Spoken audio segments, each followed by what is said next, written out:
Hey guys, Pro1701 here, and today we're going to talk some more on my 10 atmospheric stories from Classic Who.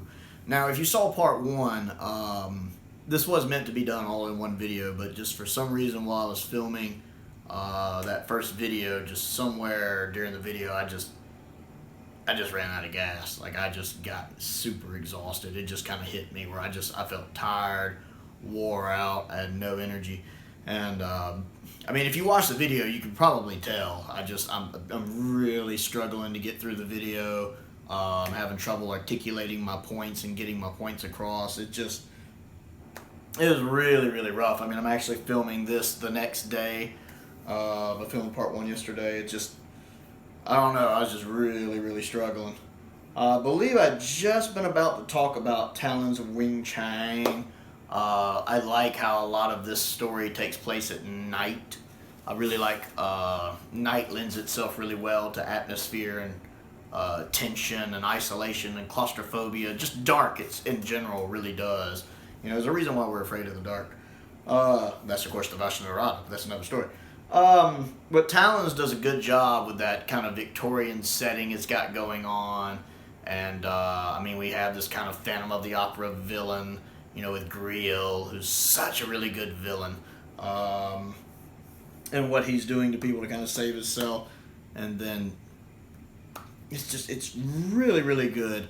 It's not quite as atmospheric as some of the others I mentioned on the list, but I think it is part of the reason it's iconic. Isn't just it's great writing and great acting, but I do think the setting, there is an atmosphere of something creepy in the shadows going on. Lends itself well to it. It's really hard to articulate my point on why I find that one is atmospheric, because it's more subtle. This one being atmospheric is more subtle than some of the other ones I mentioned, but it is definitely present. I'm going to go ahead and move on to the moon base. The moon base deserves to be on this list just for the cliffhanger from episode 2 alone. I think the cliffhanger from episode 2 is one of the best in Doctor Who's history. When the Doctor realizes they're not alone in that room. That's the one where you had your men search the grounds everywhere, every nook and cranny. Did they search in here? Well, did they search in here? That whole scene is perfect. The way Troughton plays it. So much of that is down to Troughton. It's not just the way he says the lines, which are perfect, but Troughton, as I've mentioned before, is so good at acting with his facial expressions. His facial expressions, his face sells it. When he first realizes the danger they're in, that look on his face, that kind of, he has that oh crap look on his face. When he connects the dots and he realizes the danger they're in, and then when he waves him over, I like how he waves go over, just that kind of, come over here. Oh man, you had them search everywhere. Did they search in here? And how insistent and almost frantic he is. Did they search in here? It's like he's whispering, but he's whispering loudly because he's so caught up in, I need an answer. Did they search in here? I mean, it deserves to be on here for that long, because that is so, the tension right there, the atmosphere, and the claustrophobia of being closed in.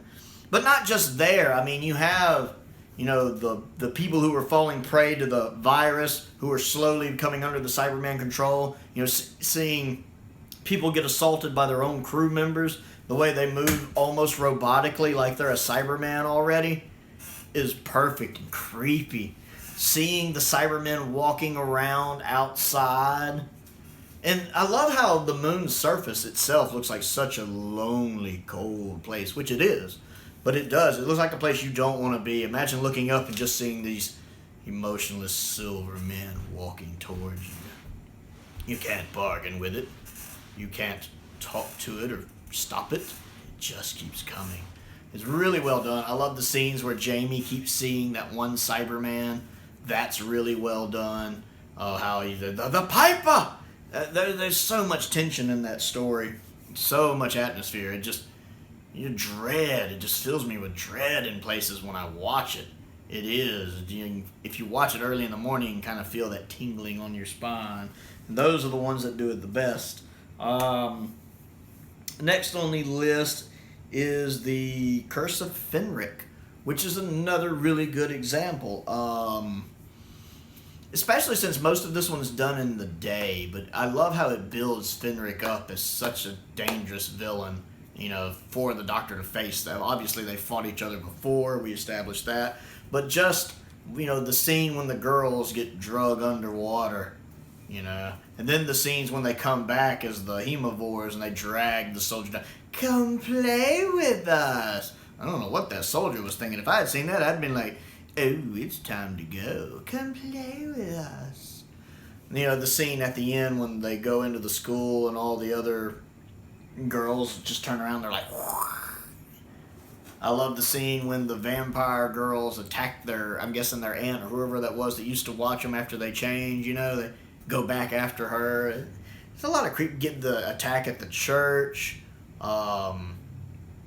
It's just creepy, and how, especially in like the special editions when they kind of color grade things properly as the story goes on, it goes from being bright and sunny to overcast and grayer and duller as the danger goes more, as the danger gets worse. I really like that, you know, the rain coming down, you know, the weather is kind of like